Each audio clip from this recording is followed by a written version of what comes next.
सहूर चल के देख ले।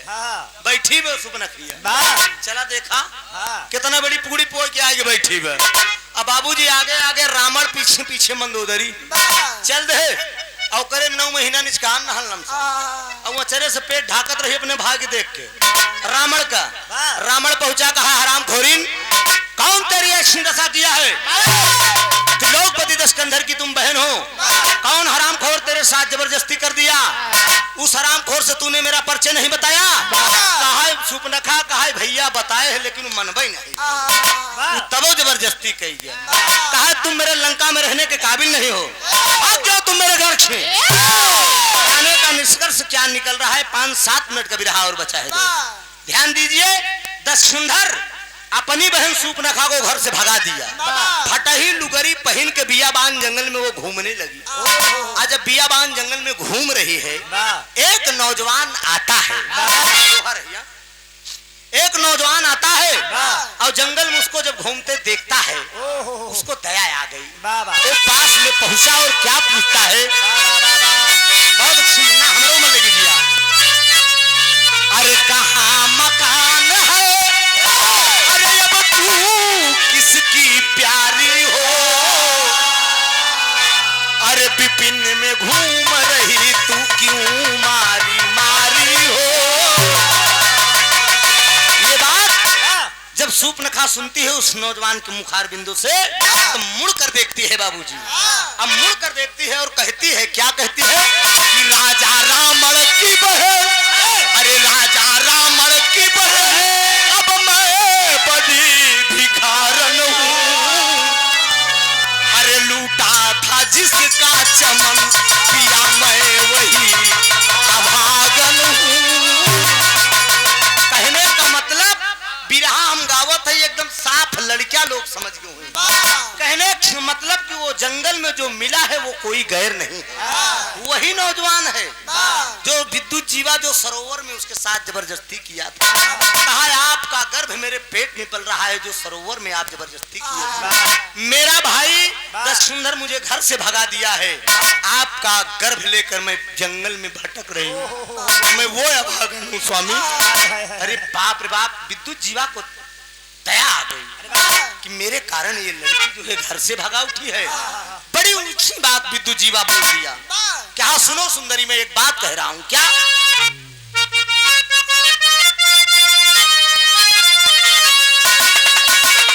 कि हंसी हंस के गोरी कहे मानसैया बातिया।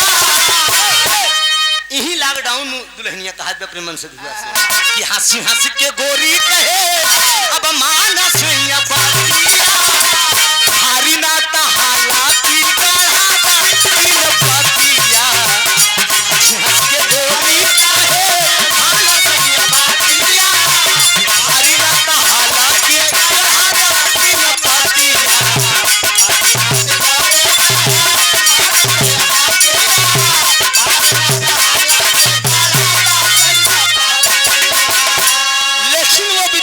सुपनखा से क्या कह रहा है?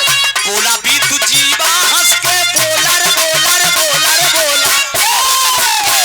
बोला विद्युत जीवा हंस के माधुरी बचनिया। चला हमारे घरवा बनई गए दुल्हनिया। कहा सुंदरी मैं तुझे अपनी बीवी बनाऊंगा। ले गया पातालपुर का वो राजा था, पातालपुर का राजा था। सात गंधर्व ब्याह के या सुपनखा से पातालपुर ले गया। 9 महीना बीतने के बाद एक लड़किया पैदा हुआ। लड़किया का नाम पुराण में का रहन जानता? लवणसुर।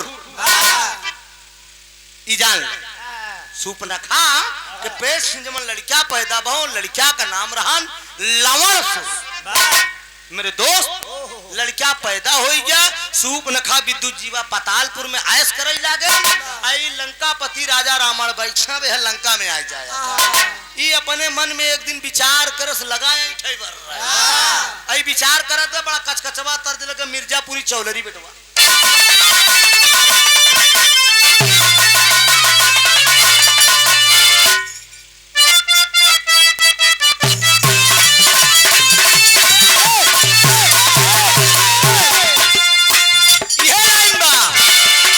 तारी उमर कमर लक्ष्मणिया, तारी उमर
जंगल में शिकार खेलने के लिए लंकापति राजा रावण गया है। एक शेर मिल गया जंगल में, शेर का पीछे कर लिया रावण। आगे आगे शेर चला जा रहा है, पीछे पीछे रावण चला जा रहा है। शेर उस रास्ते से गया जहाँ पे सूर्पनखा और विद्युत जीवा दोनों बैठे हैं। आगे से जब शेर गुजरा तो विद्युत जीवा दोनों धनुष बाण उठाई ले। आगे आगे शेर, शेर के पीछे विद्युत जीवा, विद्युत जीवा के पीछे लंकापति राजा रावण चला जा रहा है। दोनों जने एक साथे बहादुर, दोनों जने एक साथे तीर छोड़ दे। जब एक साथे बाण छोड़े तो एक बाण जाकर शेर का लग गया। जब शेर गिर गया रावण भी पहुंचा और विद्युत जीवा भी पहुंचा। तो होत का बा, अरे रावण कहाँ शिकार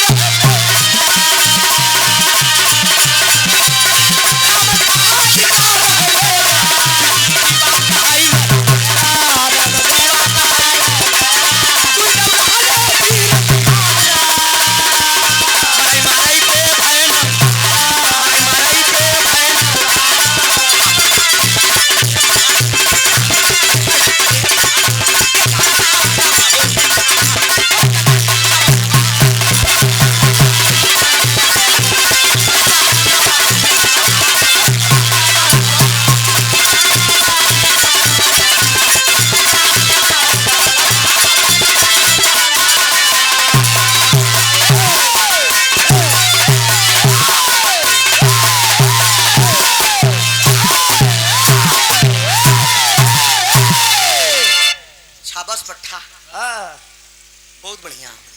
रावण भी पहुंचा, विद्युत जीवा भी पहुंचा। मार के विद्युत जीवा का रावण गिराई दे। रावण बलशाली था। सूर्पनखा दूर से खड़ी बा, लखत बा, अरे बाप रे बाप, हमार भैया हैं, हमारे मन से धुए के मारेंगे। पास में पहुंच गई सूर्पनखा। गाना एकदम करीब है, ध्यान दीजिएगा मित्रों। पास में जब सूर्पनखा पहुंची, लंकापति राजा रावण जब देखे कहीं सूर्पनखा तुम यहाँ कैसे आ गई? कहें हाँ भैया, जेका आप मारे हो क्यों गए नया, हमार मन से धू, मेरे पति हैं, मेरे मांग का उपहार बहनों, मेरे मांग का सिंदूर आपने उजाड़ दिया भैया। हाँ अरे पागल, दस्कंधर जिद्दी कहा चल और दूसर बियाह कह दे। इतने में बाबूजी अपने भाई का पांव पकड़ कर आखिरी तर्ज लग गई।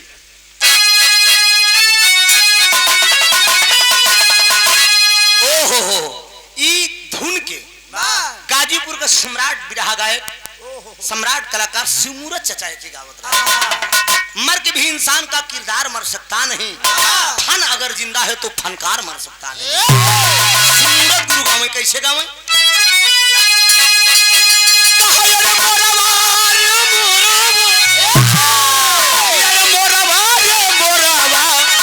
अरे मोरवा छोड़ी दा मोरी निया के लेकिन सूर्पनखा अपने भाई से क्या कह रही है? अरे बीरना हो बीरना, अरे बीरना हो बीरना, अरे बीरना हो, अरे मोर पियावा का करीना या खाता लिया, बीरना हो, पियावा का करीना या खाता लिया।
सूर्पनखा यही बात कहती है जिसका आपने वध किया है वो कोई गैर नहीं हुए, वही मेरे पति थे।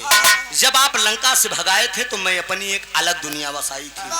शूर्पणखा को लिया के दशकंधर जब चलता है, कहता है मैं तेरी दूसरी शादी कर दूंगा, तू मेरे साथ चल। जब दशकंधर और शूर्पणखा चलते हैं तो उसी समय शूर्पणखा एक प्रण करती है, अरे रावण तेरे कहने पे मैं लंका चल तो जरूर रही हूँ, लेकिन इतना याद कर लेना है हर नारी का एक फर्ज बनता है अपने मांग का सिंदूर का बदला ले।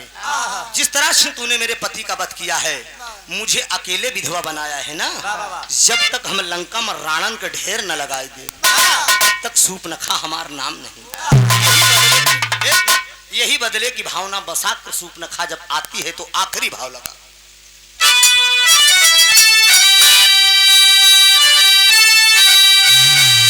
अरे बदले की भावना वही मन में बसाई,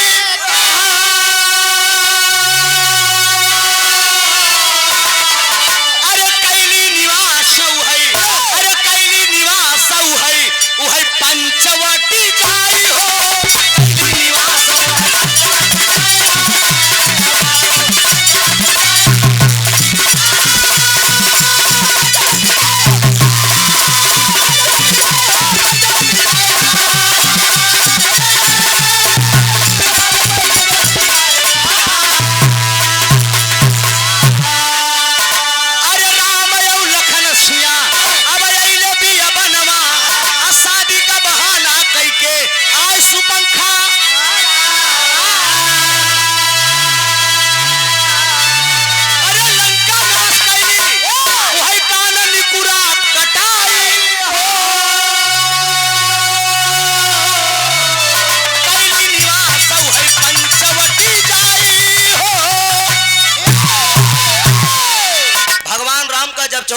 वनवास हुआ, पंचवटी में कुटी बनाकर जब रहने लगे, उसी समय शूर्पणखा सुंदर स्त्री का रूप धारण करके गई, कहा भगवान राम से कहने लगी कि तुम मुझसे शादी कर लो। भगवान राम इनकार किए, लक्ष्मण के पास गई, लक्ष्मण जी नाक कान काट लिए बाबू, और 70 पूत 72 नाती जेकरे रह गए दिया न बाती। शूर्पणखा के कारण पूरे सोने के लंका उजड़ गई, रावण का ढेर लग गया। शूर्पणखा अपने पति का बदला लिया बाबूजी। गाने का भाव यही था, शूर्पणखा की पहली शादी। वो जब पंचवटी में गई थी कुंवार बन के, तो वो कुंवार नहीं थी, शादीशुदा थी। विद्युत जीवा उसके पति का नाम था, पातालपुर का राजा था विद्युत जीवा, और लवण सिंह के बेटे का नाम था। अपने पति का बदला लिया। गाना मेरा यहीं से खत्म। आखिरी भाव, स्वाभी गीत अनंत अनंत भय भुल्लुटज दिए पुतारी, राजा राम आधार हैदर हपी चंचल कैले स्वर्ग। अरे राम कमीना चूदर दाजी कर गया, अरे त्रिभुवननाथ कुमारिया ये वही बात गई बहारी, कमीना चूदर दाजी कर गया।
आप लोगों ने सहयोग किया।